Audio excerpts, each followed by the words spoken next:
Hello guys, good morning. ये जो bridge देखा हम लोग के सामने, ये मेट्रो ब्रिज था। मेरा सामने दो बंदा आया था, मेरे दोस्त लोग। हम लोग आया है घूमने के लिए ओरियन मॉल में। अभी आप लोग देखो, ये ट्रैफिक जाम हो रहा है।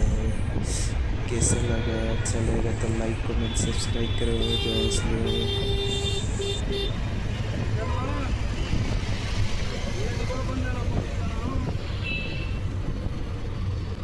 हेलो गाइस, अब लोग भी अच्छा लगा तो आ सकते हो बेंगलोर में घूमने के लिए।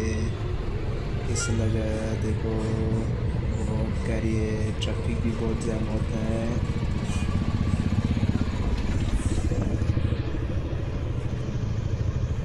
हेलो गाइस, कैसे लगा मेरा ब्लॉग? फिर भी ट्रैफिक जाम हो रहा है। देखो गाइस, बहुत ऑटो की स्पीड चल रहा है। ये जो पिलर देख रहा है मेरा राइट साइड का, ये मेट्रो का है। देखो कि